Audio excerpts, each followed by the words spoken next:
Startuprad.io, your podcast and YouTube blog covering the German startup scene with news, interviews, and live events. Hello and welcome. I would like to say it's a sunny welcome, but unfortunately it's rather gray here in New York. We welcome you to our regular startup news from the startup and tech entrepreneurship scenes in Germany, Austria, and Switzerland. We are back from our summer break. I only cling on to this like floral motif short sleeve I'm wearing. And we bring you a massive news episode today. In fact, it's so long we had to cut it into 2 episodes. So like double the fun. Our startup news is recorded with me in New York City. Joe is joining from Frankfurt. Hey, from Nightly Frankfurt. Hey guys, how you doing? And now I started to mention myself first, which if you want to get into German idioms, in German you usually learn the donkey always mentions himself first. I learned that when I grew up. Der Esel nennt sich immer zuerst. Today's news cut is August 19th. As always, all news not included will be in our next shows. Next news wrap up to be published October 2nd, wrapping up September and the remaining August. Then we needed to cut our news seriously today, so you can have a brief news overview. We will have other news pieces in our blog posts on Startuprad.io/blog. Those are the ones that we simply cannot cover here.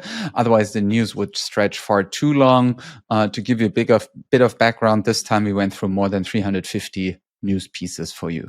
Therefore, we decided for the first time in the history of Startuprad.io that we will split this news recording into 2 pieces to keep them short and crisp. Happy Labor Day to you if you are celebrating. And entrepreneurs, since they are working so much, I guess, have a special relationship to Labor Day. But before I talk myself even more into a corner, I'm going to hand it over to you, Joe, to kick us off with the highlights. Yes. Thanks, Chris. I always appreciate your energy here. The highlights. By the way, I love Labor Day because it frequently coincides with my birthday. Our highlights: startup funding momentum across Europe and the DACH region accelerated in August with AI, climate tech, and fintech taking center stage.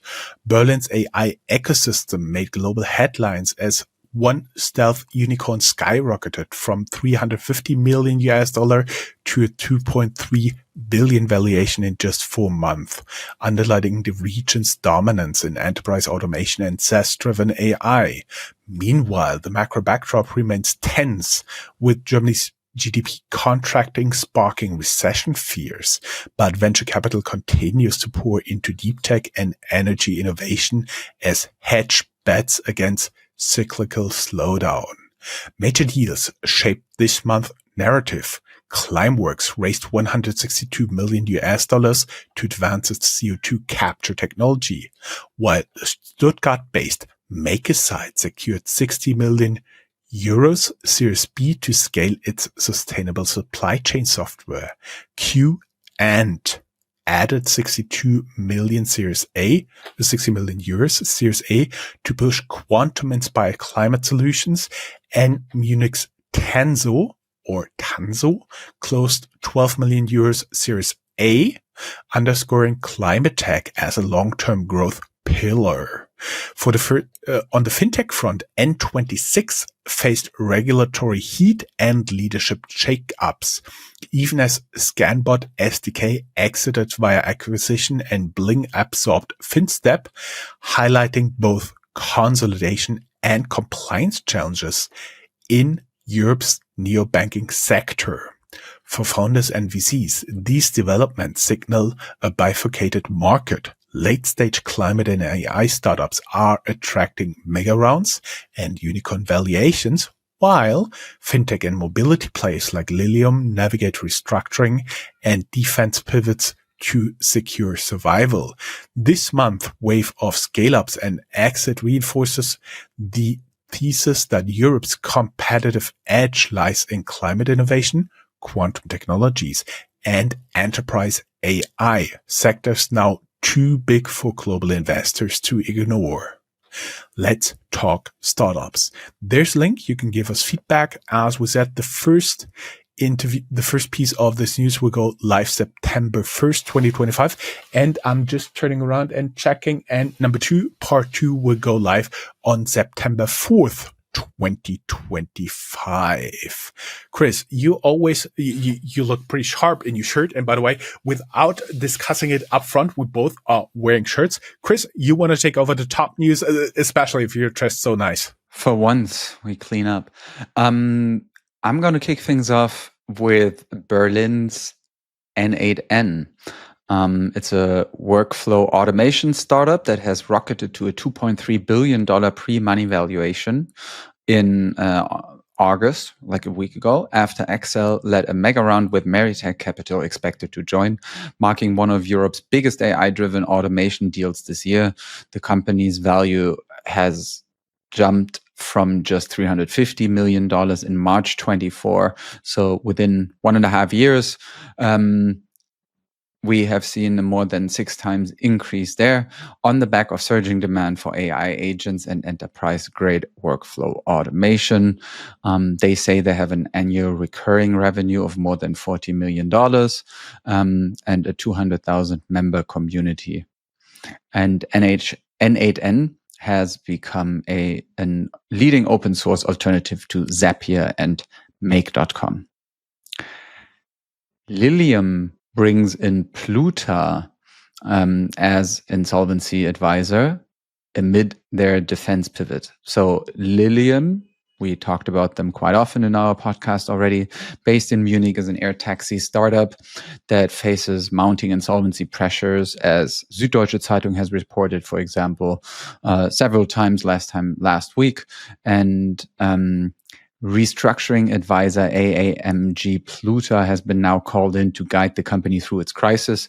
That follows Handelsblatt's revelations that Lilium is weighing a defense sector pivot to generate near-term revenues, with the defense sector right now being quite booming in European countries because they're investing more due to the Ukraine war and the US being a less reliable partner than in the past.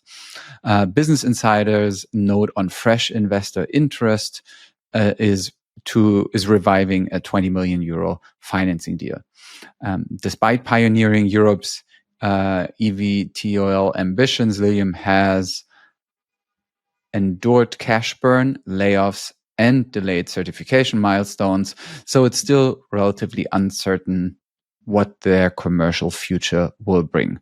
And now thinking about dual use applications in defense and emergency services, Lilium is pivoting, kind of hedging the risk, and they are joining a wider European trend of aerospace startups turning to government-based contracts to bridge long funding cycles. N26, another company we've been talking about a lot here, a neobank based in Berlin, is facing a severe governance crisis since probably the most severe one since its founding, as their co-founder and CEO Valentin Stalf stepped down a couple of days ago, August 15th, earlier than planned. Reported, for example, by Golem and FAZ. The exit follows BaFin's special audit, BaFin being the regulatory committee institution in Financial supervisor. Germany. Financial supervisor. So they audited N26 and revealed serious deficiencies, gravierende Mängel in fraud prevention and compliance, raising investor impatience and regulatory pressure. The move also coincides with leadership reshuffles, including a new chief risk officer from Santander, replacing N26 outgoing CRO. And together, these developments mark a deep structural shakeup at a company where we've had a lot of shakeups. I mean, we have been talking about them quite often now, and watching them from being a company where a lot of people were expecting great things from to something that right now feels as if every month we come up with a new talk about, okay, this is their next issue. And the sad thing is that, for example, companies like a Revolut show that the neobank model can work. So it's at least right now it's not working out as it could be. Mm-hmm. Moving on to Switzerland, where we see the clean tech scale-up OrangeBet having secured a landmark 825 million euros allocation from the European Hydrogen Bank, according to MoneyCap. The funding will be used to expand industrial-scale hydrogen production and infrastructure projects across Europe. So OrangeBet is going to become one of the largest single hydrogen allocations tied to a DACH-based company. OrangeBet's win underscores Brussels' determination to accelerate green hydrogen commercialization as part of the EU's decarbonization strategy, and it also positions the Swiss player alongside other continental leaders such as Sunfire from Germany or H2 Mobility. OrangeBet is targeting both industrial energy users and cross-border hydrogen corridors and aims to become a central enabler of Europe's clean tech transitions. And that's it with the really big top news section. And that leaves us with our first little ad break.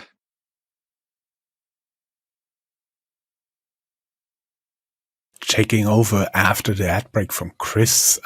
We don't put anything here in housekeeping and time to brag this month, but there'll be more coming up. Talking about the ecosystem here.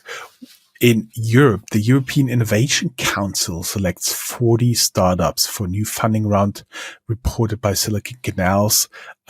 They selected 40 startups from across Europe for equity and grant support. The companies span biotech, AI, and sustainability, reflecting EU-level support for scaling deep tech. Several DACH startups are included, though not all names were disclosed in this article.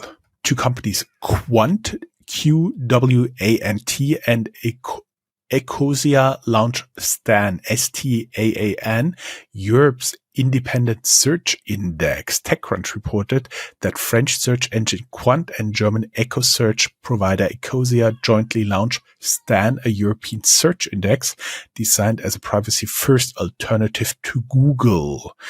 They aim to enhance Europe's digital sovereignty and lay the groundwork for AI-native retrieval systems. The launch could reshape the European search and ad tech market.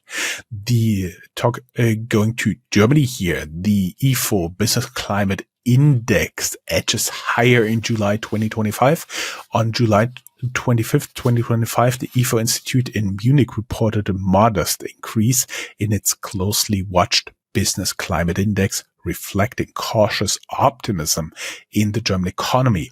Sentiment improved in industry and services, but remained weak in construction and retail. In other news, Dresden tops Sum Up 2025 cost ranking for founders. Leipzig and Bremen follow. SumUp's analysis of 71 German cities ranked Dresden number 1 for cost-efficient funding, citing low retail rents, utilities, and competitive effective corporate tax. Leipzig placed second, Bremen third, while Munich ranked last among the top 20 due to high rents and utilities, but apparently you could still work as a high-rent startup hub. The study weights median wages, unemployment, rents, utilities, and effective corporate tax, signaling cost advantages in East German hubs for early-stage teams. KfW, Gründungsmonitor 2025, meaning the founding monitor 2025, reports stable startup activity despite economic headwinds. Munich Startup summarized the KfW Gründungsmonitor 2025, showing that the number of new businesses in Germany remains robust. Early stage activity is supported by resilience in tech and digital sectors, even as macroeconomic uncertainty weighs on financing. Policymakers are watching indicators closely to refine support schemes. German GDP dips again. Technical recession looms in Q2 2025. Tagesschau, it's like the main news source in Germany, right? everybody watches Tagesschau 8 That's p.m. the here law. in Germany. It's Yep. the law. You have to It's watch a law. that.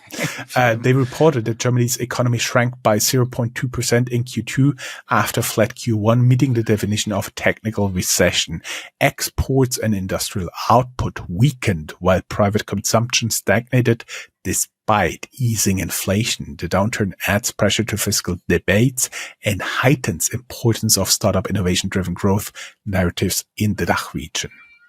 Berlin to set new financial rails for defense startups to speed procurement and scale.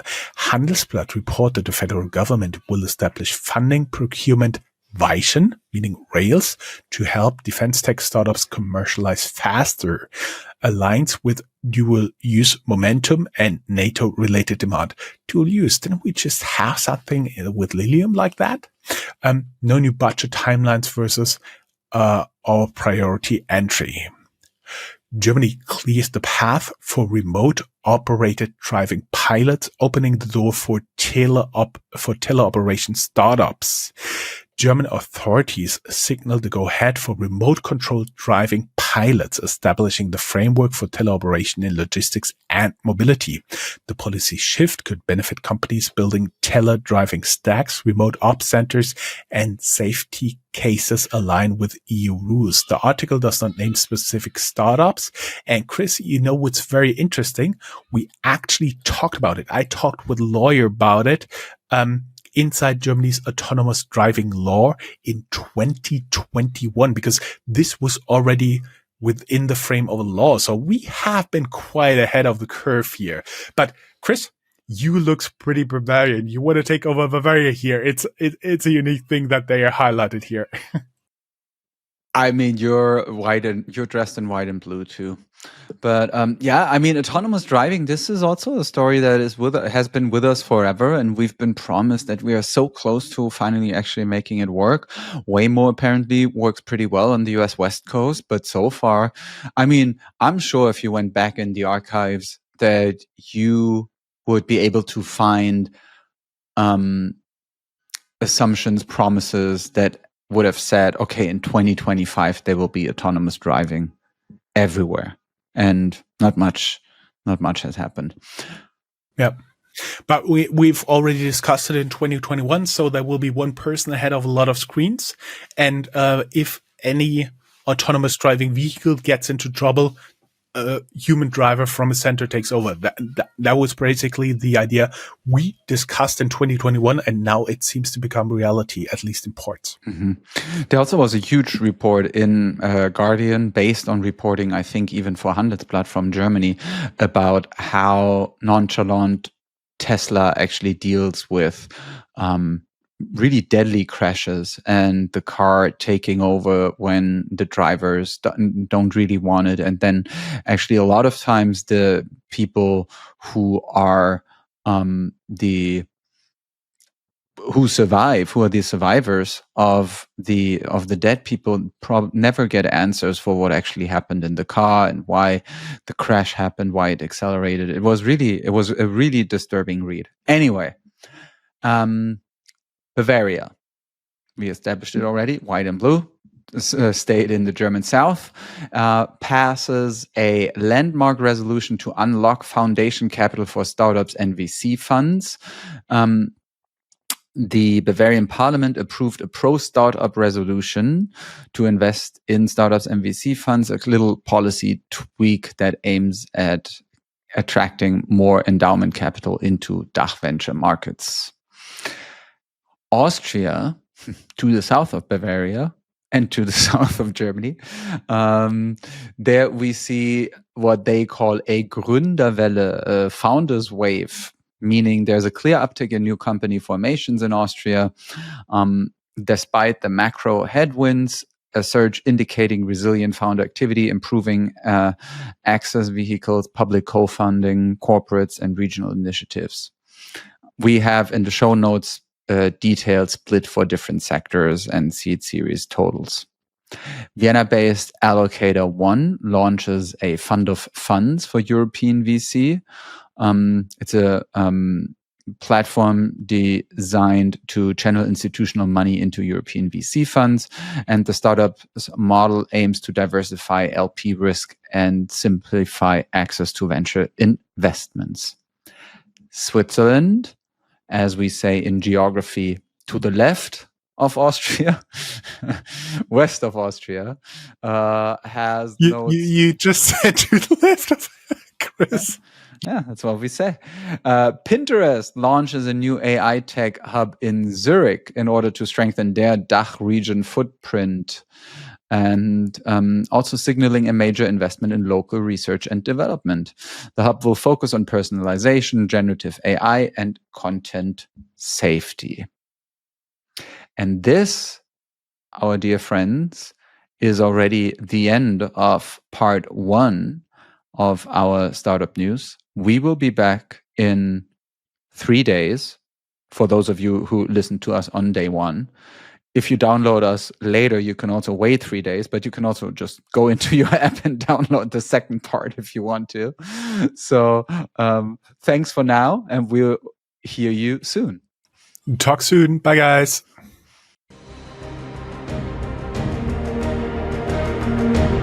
That's all, folks. Find more news, streams, events, and interviews at www.startuprad.io. Remember, sharing is caring.